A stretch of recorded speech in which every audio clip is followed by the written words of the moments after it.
Hi, ഇതെന്താണെന്നറിയോ? ഇതാണ് blue tea. നിങ്ങളിൽ പലരും ഇതിനെപ്പറ്റി കേട്ടിട്ടുണ്ടാവും. ഇതിന് ധാരാളം ഗുണങ്ങളുണ്ടെന്നാണ് പറയപ്പെടുന്നത്. ഇതുണ്ടാക്കുന്നത് എങ്ങനെയാണെന്ന് നോക്കാം.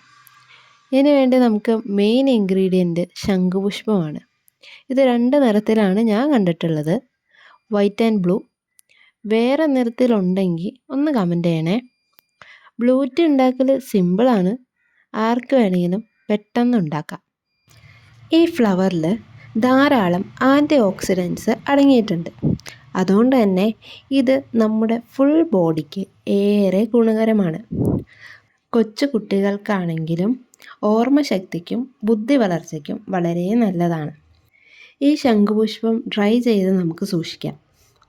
അതുപോലെ ഇത് ഡ്രൈ ആയിട്ട് നമുക്ക് ഓൺലൈനിലും കിട്ടും.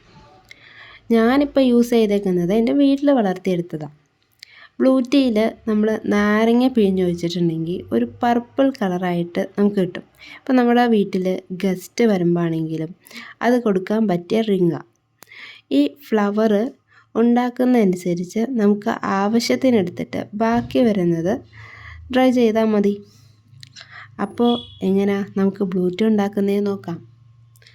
അതിന് വേണ്ടിയിട്ട് ആദ്യം ഒരു ചെരുവെടുക്കുക, അതിനകത്തേക്ക് കുറച്ച് വെള്ളം ഒഴിക്കുക. എന്നിട്ട് ഇത് തിളച്ച് വരുമ്പോഴത്തേക്കും നമുക്ക് അതിനകത്തേക്ക് നമ്മുടെ പൂ ഇട്ട് കൊടുക്കാം. ശരിക്കും തിളയ്ക്കുമ്പോഴേക്കും ഇതിനൊരു ബ്ലൂ കളറായി മാറും ഈ വെള്ളത്തിന്. ഇത് ചൂടാറി കഴിയുമ്പം നമുക്ക് യൂസ് ചെയ്യാം. അപ്പോൾ എല്ലാവരും ഒന്ന് ട്രൈ ചെയ്ത് നോക്കണേ. ഈ വീഡിയോ ഇടാൻ കുറച്ച് ലേറ്റായിപ്പോയി. എല്ലാവർക്കും താങ്ക് യു.